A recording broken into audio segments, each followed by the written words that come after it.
You may have heard about this already, but in case you missed it, Apple just announced iOS 26 at their Worldwide Developers Conference just this last month. And there's one update that you should catch the attention of anyone in the cold calling or telemarketing industry: call screening. With this new feature, iPhones will silently answer calls from unknown numbers. Instead of ringing, the phone asks the caller to say their name and the reason that they're calling. That message is then transcribed live, and the user can then decide if they want to answer that call. Robodialers and spam calls likely won't make it through, but cold callers using new or unrecognized numbers will also face that filter.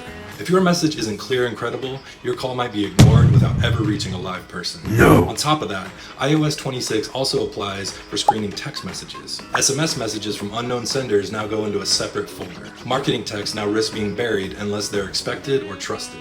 So what does this mean for outreach? It's not the end of cold calling, but there's definitely a shift. That first impression now happens through a few spoken words transcribed into text. If your intro message doesn't resonate, the call won't reach that recipient. This is a wake-up call for telemarketing teams to clean up their strategy. You'll need verified caller IDs, short intros that sound human, and scripts that make sense even when they're read as text. It's tempting to blame the new tech for the growing challenges of reaching people, but that's not the full picture. TCPA still sets the rules. It doesn't matter what new feature Apple rolls out, you still need to avoid calling numbers on national or state do not call lists, screen for DNC complainers or TCPA litigators, respect opt-outs quickly, and check for reassigned numbers. Tools that validate phone numbers, flag risky contacts, and verify line status are now more useful and critical than ever. iOS 26 rolls out to the public this fall with a beta launched in July 2025. So if you're doing cold outreach, now's the time to prepare. Consumers will have more protection, and you'll have less time to make your case. So stay compliant, keep it short, and make sure your messaging is built to pass through this new call screening. How do you feel about Apple's new call screening feature?